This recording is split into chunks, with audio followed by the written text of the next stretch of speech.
What's going on, good people? This is Irvin from Cdl4less. Cdl4less Irvin here. Follow me on Instagram at Cdl4less Irvin. All right, we're gonna go over the bus pre-trip for passenger endorsement for DC. All right, so you have 45 minutes to complete your pre-trip. All right, so from the very beginning, we start at the front of the bus. So we'll start at the front of the bus. You tell the test instructor as you approach the front end of the vehicle, you make sure it's not leaning to the left or right, which can indicate a suspension issue and or flat tire. You also want to check underneath the engine compartment for any puddles, such as any leaks from the engine compartment. Also no hanging wires. Check your license plate, make sure it's securely mounted, not missing nuts or bolts, not cracked or damaged. Check up top for your clearance lights, as well as your side marker lights or turn signal lights, as well as your headlights. Make sure they're all proper color, amber, headlights clean and clear, all securely mounted, not missing nuts or bolts, not cracked or damaged. Then we pop the hood and start on the driver's side of our engine.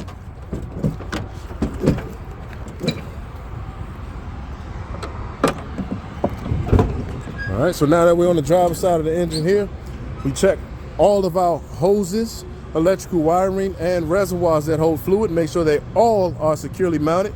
No missing nuts or bolts, not cracked, damaged, or leaking. We'll start with our coolant reservoir, checking the sight glass, make sure it reads between add and full. If we need to add any fluid to any reservoir that holds fluid, we always wait till the engine is off and cool before doing so. All right, from there we'll check our power steering, oil dipstick, as well as the transmission. We check them all the same way by pulling the dipsticks out, wiping them clean, reinserting them, pulling them back out, making sure they read between add and fill. Once again, if we need to add, we wait till that engine is off and cool before adding. All right, we'll then check our steering linkage, which will be our steering column, and the U-joints. Make sure they're free of debris, properly lubricated, securely mounted, not missing nuts or bolts, not cracked or damaged. Also checking our steering gearbox, pitman arm, drag link, tie rods, cancel nuts, and carter pins on both ends. Make sure they're securely mounted, not missing nuts or bolts, not cracked, damaged, gearbox not leaking. All right, we'll check our first gear-driven part, which will be our air compressor. The air compressor here has the two knuckles, the air lines, making sure that they are securely mounted, not missing nuts or bolts, not cracked, damaged, or leaking any air. Our second gear-driven part will go back to the power steering reservoir. Follow this hose, which leads down and drops below the frame. You can't see it, but tell the test instructor. We follow this hose down below the frame to our second gear-driven part, which is the power steering pump. And we make sure that that is also securely mounted, not missing nuts or bolts, not cracked, damaged, or leaking. And we'll head on to the other side, where we'll check all hoses, wires, and reservoirs on this side that hold fluid. Make sure they all are securely mounted, not missing nuts or bolts, not cracked, damaged, or leaking, and not dry rot, melted, or frayed. All right, on this side, we'll check our alternator. And this alternator is belt driven. It's driven by the belt here. Alternator is securely mounted, not missing nuts or bolts, not cracked or damaged. The wiring for the alternator is not dry rot, melted, or frayed. You also want to check this serpentine belt and make sure that it has no more than 3/4 inch of play if we push or tug on it, and make sure that it's not ripped, torn, dry rotted, or frayed. We drop down below to the next pulley, which will have our water pump connected to it. That belt-driven water pump, securely mounted, not missing nuts or bolts, not cracked, damaged, and or leaking. From there, we drop down to our suspension parts. Our suspension parts, we have the front hanger mount here, the rear hanger mount in the back under there, and then we have our leaf springs, which should not be shifted or missing. And we have the U-joints, the U-bolts. U-bolts look like upside down U's. All right, and they're holding down the leaf springs, which should not be shifted or missing. All parts previously named, securely mounted, not missing nuts or bolts, not cracked or damaged. And then we have the final part, shock absorber, top and bottom. Make sure it's securely mounted, not missing nuts or bolts, not cracked, damaged, or leaking fluid. Then we'll go to our 5 brake parts. 5 brake parts consist of the brake hose line, the brake chamber, securely mounted, not missing nuts or bolts, not cracked, damaged, or leaking. The slack adjuster push rod here. Slack adjuster comes out and drops down at a 90-degree angle. And this push rod here does not move more than 1 inch with the brakes released and the wheels chalked. All right, and that should be securely mounted, not missing nuts or bolts, not cracked, damage there. And then we check our brake lining. The brake lining is on the inside here of our brake drum. That brake lining, we want to make sure it's not worn dangerously thin, and it has the proper thickness, and it's securely mounted, not cracked or damaged. Then we'll check the brake drum. Brake drum should be free of contaminants such as oil or grease, and it should be securely mounted, not missing nuts or bolts, not cracked or damaged. We'll check our tires. Want to check the inside tire wall, the outside tire wall for any cuts, bulges, bubbles, or abrasions. Check out tread depth with a tread gauge. That gauge should read no less on the front tire than 4 30-seconds of tread. The back tires should read 2 30-seconds of tread. Recaps are not allowed on the front steer tire, but they are allowed on the back tires. We'll drop down to the rim, make sure the rim has no illegal welds, securely mounted, no missing nuts or bolts, not cracked, damage. Lug nuts present, securely mounted, no missing nuts or bolts, not cracked, damage. And it has no rust trails or shiny threads, which indicates a loose nut. We have the hub oil seal here, which has adequate fluid inside, as well as making sure it's not missing nuts or bolts, not cracked, damage, or leaking any of that oil. You also want to check the valve stem and cap, make sure it's present, nice tight. Make sure it's tight, is securely mounted, not cracked, damage, or leaking any air. Check out mud flap, mud guard, make sure it's securely mounted, not missing nuts or bolts, not cracked or damaged there. We also want to check the door itself, make sure our door is properly sealed, not dry rotted or frayed. Make sure that door opens and closes freely. And we check our side marker lights on top of the truck, which are amber in color to the front, and the very one to the back, very last one there is red to the rear. Our turn signal lights amber as well, securely mounted, not cracked or damaged, not missing nuts or bolts. We'll pop open our fuel tank here, check inside of our fuel tank, make sure we check the fuel cap, the fuel straps, the fuel tank itself, and the fuel electric lines and hoses. Make sure they all are securely mounted, not missing nuts or bolts, not cracked, damaged, or leaking, and the electric lines and hoses are not dry rotted or frayed. Also checking inside the cap, make sure that it is properly hand tightened, and inside the cap has a rubber seal and the chain to prevent us from losing the cap, and the rubber seal prevents the leaks. All right, we'll close that. Drop below, check out frame, make sure the frame and cross members are securely mounted, not cracked, damaged, no illegal welds, not missing nuts or bolts. And we'll drop further back to our drive shaft, as well as the universal U-joints on both ends are securely mounted, not missing nuts or bolts, not cracked, damaged, and also not having any debris, and properly lubricated on the U-joints.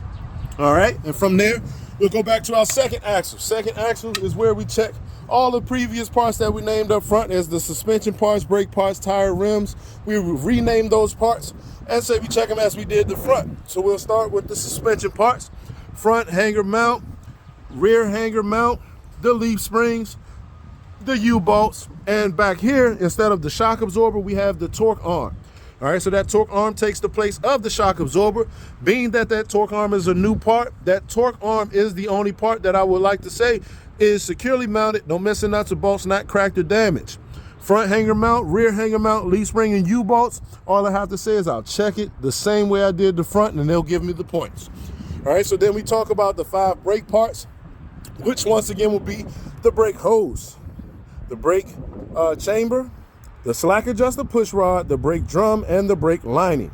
All 5 of those parts, I check them the same way I did the ones up front. All right, and we'll do the same with the tires. Check my inside and outside tire wall, my tread depth.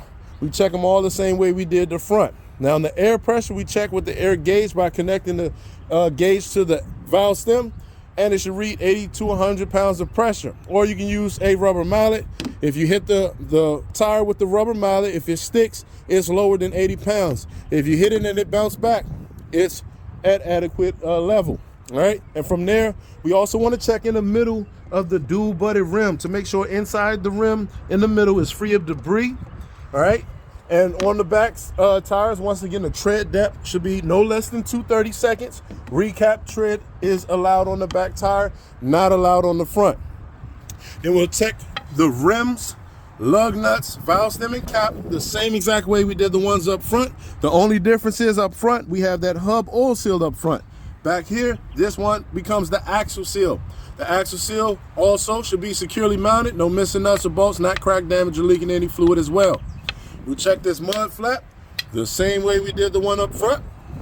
And we'll slide to the back of the vehicle, checking out lenses and reflectors. All lenses in the back, clearance lenses up top, proper color red, brake lenses red, turn signals amber, reverse clear, and all of them are securely mounted, no missing nuts or bolts, not cracked or damaged. License plate in the back, securely mounted, not missing nuts or bolts, not cracked or damaged, and no outdated stickers. All right, we also want to check the exhaust system. Make sure that the exhaust is securely mounted, not missing nuts or bolts, not cracked, damaged, or leaking any carbon soot. So if you ever had a crack on any of these pipes and it has black smoke trails, that is called carbon soot. You want to make sure that you don't see any of that. All right, that can indicate a leak. So then we'll tell that the tester that will check this entire side of the bus the same exact way we check the other side, and that basically will have every point that we got on the other side will shift over by saying that. The only parts that we have to check on this side of the bus would be the battery compartment. You pop that, open it up, and let them know that we checked the battery, making sure that it is securely mounted, not missing any nuts or bolts, not cracked, damaged, or leaking battery fluid, and also make sure there's no excessive corrosion on the connection lines. All right, we'll shut that up. Then we'll go up top to our mirrors. All right, we want to check the mirrors. Make sure that the mirrors are connected to the bracket connected to the bus itself. They're all securely mounted, not missing nuts or bolts, not cracked, damaged there. Check our fuse box. Make sure we have our fuses, electric wires, not melted or frayed, all securely mounted, not missing nuts or bolts, not cracked or damaged. And then we'll close our hood, latch it down, and work our way on the inside. Easy latch underneath, flip here, then we'll go on the opposite side, latch it down, and we'll talk about the entryway of the bus. All right, so now the entryway of the bus, we want to check our steps, make sure it's evenly grooved. All right, also checking our side step lights as well as the handrails, making sure that they all are securely mounted, not cracked, damaged, no missing nuts or bolts. And we use 3 points of contact to enter the vehicle. So you'll put one hand on the rail, 1 foot on the step, other hand on the rail, and you'll enter the vehicle. All right, from that point on, if you would like, you can make any adjustments to your seat as well as your mirrors.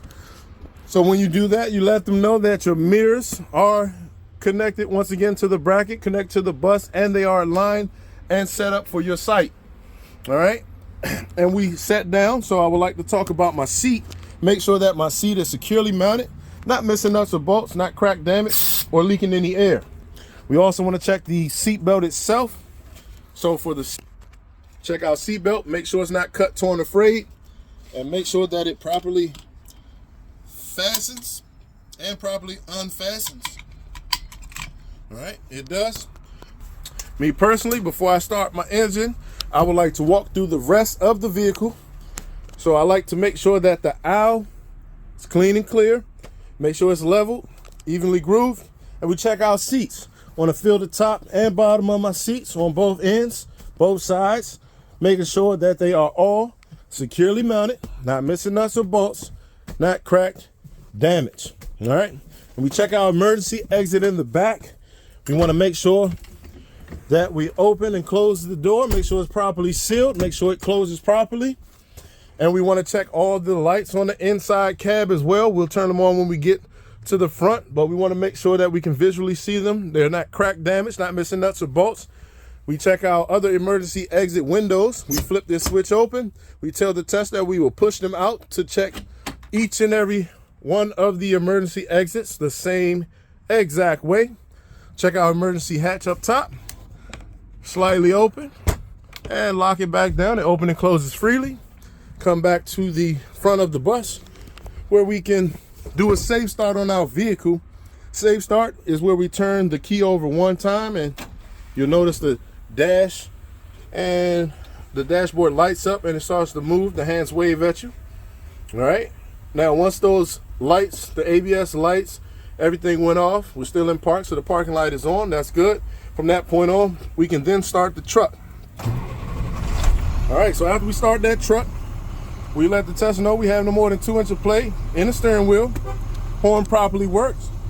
We'll check the dome lights for the driver as well as the in-cab lights. So the dome light for the driver, it works. Lights in the back. As you see, all the lights are working in the back. We'll turn those off. We can check out defrosters. So we fill up top, fill down bottom, properly working. We can turn those defrosters off. All right. And then we'll check the windshield itself, make sure that the windshield has no illegal stickers or obstructions blocking our vision. Make sure the windshield is properly sealed, not cracked, damaged, no leaks. And then we'll check our windshield wipers as well as the fluid itself. So we have fluid, we have the windshield wiper blades flush, making proper contact, flush to the windshield. The blades are connected to the arm of the wiper. The wiper blade is connected to the truck. They're all securely mounted, not missing nuts or bolts, not cracked or damaged. And being that that blade is a rubber part, it's not dry rotted or frayed. You also check the mirrors on the inside, making sure it's adjusted for our sight to see the passengers. It's also securely mounted, not cracked, damaged, not missing nuts or bolts. We'll check our emergency equipment, the body fluid cleanup kit, the first aid kit, the spare fuses in the pouch, as well as the ABC fire extinguisher, our 3 reflective triangles, and spare flares are all securely mounted, not missing nuts or bolts, not cracked or damaged. ABC fire extinguisher fully charged. We know because the pin is in the green. All right, so now that we completed that, we'll check our light indicators. Left signal works, right signal works. We'll pull back for the high beams, they properly work. Our hazard 4-way flashes work. The low beams, the letter P with the light bulb, we knocked that on, they work. Turn that back off. Everything seems to be functioning properly. So at this point, our air pressure is at a full tank at 120 PSI. So now we can perform our air brake test. So in order to do that, what we want to do is make sure that door is closed. First thing, our 3 key steps. All right, this is the main focus point for the air brake test. This is the only part of the test that if you miss one step, you can literally fail the entire pre-trip. All right, so we want to make sure we say this part out loud as we do the test. You'll have the test instructor sitting in the closest seat to you on your right side. You tell them politely, Mr. or Mrs. Test instructor, I would like to perform my air brake test at this time. In order for me to do that, I must first step, turn off my key, turn my engine to the off position. My second step is to turn my vehicle back onto the safe start position, and that's where we'll see the dash light up and all the hands wave at you. All right, so now we know we have power because those lights are on. All right, and that will be the second step. Third and final step is to release the truck brake. All right, so now that we released the truck brake, we did all our 3 key steps, turning the key off, key on, and releasing those brakes. As long as we get past that part, we should be pretty good. All right, now you just got to remember what to say. So you'll tell the tester, I'll start my air brake test. What I would like to do is hold my service brake down for 1 minute. Within that 1 minute, I should not lose more than 3 PSI. Would you mind please timing me for that 1 minute? Please do not put your foot on the brake until the test instructor give you the instruction to do so. Let them tell you, all right, sir, ma'am, are you ready? You say yes, they'll say, all right, your time now starts. At that point, you can then put your foot on that brake. You don't have to push it all the way down to the floor. You can push lightly on it and just hold it there for that minute. All right, we done had some people that pushed all the way down to the floor and you see their legs start to shaking and quivering. You're putting too much pressure on it. You don't have to do that. You can push lightly on that brake and just hold there for that 1 minute. And we can see that our knobs will average in between 120 and 90, somewhere in that range. And after you push down, you'll see it drop just a tad bit, but then it'll hold in position for that entire minute. All right, and once again, you do not want to release that brake until the test instructor tells you to do so. So they'll tell you at this point, your minute is now up, you can release. You release and tell them I did not lose more than 3 PSI in my air tanks. Now I would like to continue to fan down my brakes to approximately 60 PSI where my warning devices should indicate. All right, so at that point, after explaining first, you can then fan down your brakes to approximately 60. And we should have our warning indicators. Red lights just popped on, they're indicating that we have low pressure. All right, so at that point, they say they properly work. We'll now fan down below 40 pounds of pressure and the spring brake parking valve, emergency valve should pop out. So at this point, we'll go ahead and fan down below 40 pounds of pressure and watch that valve pop out. All right, it popped out. That concludes the entire air brake test. We would now like to rebuild the air pressure back up to 120 so that we can perform the tug test. Tug test is where we will drop into a lower gear, gear 1, and we will actually tap on the gas to make sure that this parking brake holds the vehicle without allowing it to move. All right, so we'll go ahead and start the engine right back up. Now what I'm gonna do, as you can see, is taking quite some time for the air pressure to build up. So I'm gonna help it. I'm gonna speed it up by putting my foot on the gas pedal, bringing those RPMs up to 15, between 15 and 20. And what that's gonna do is allow the air tanks to fill up a lot quicker. So if we look over here at the tanks, you'll start to see them moving a little fast. If I wait and stop, it'll move a little slower and it'll take quite some time to fill up those tanks. So we're gonna speed up that process. So in between this time, I can also tell the test instructor about the service brake test. So I can explain to them if I was to perform a service brake test, what I would do is put my vehicle in drive, release my brakes, drive ahead at 5 miles an hour. And when applying my service brake at 5 miles an hour, I make sure that the bus doesn't pull to the left or to the right. And that can indicate a suspension issue and or flat tire or low pressure tire issue. All right. So once we get up to 120, we'll hear the governor valve cut off, that loud sound you normally hear on the CDL vehicles. That's letting you know that you have a full tank of air. Here it comes.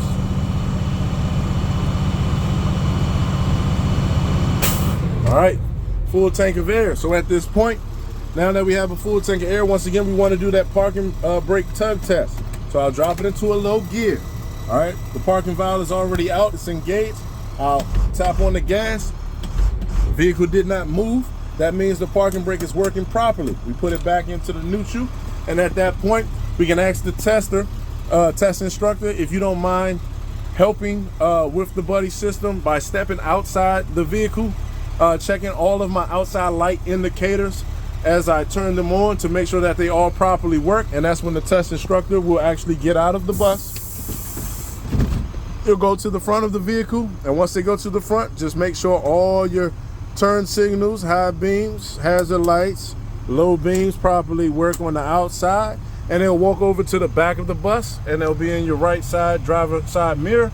And you once again hit all your lights, and they'll give you thumbs up for each one that you hit. You apply your brakes, reverse lights, and they'll give you the thumbs up in the mirror. And at that point, they'll say, all right, sir, ma'am, are you finished with your test? You can tell them at that point, yes, I have completed my entire pre-trip. They'll say, all right, you can go ahead and turn your vehicle off, step outside the vehicle, and they'll explain the next portion of the test, which will be your skills. And after your skills, you'll go on the road.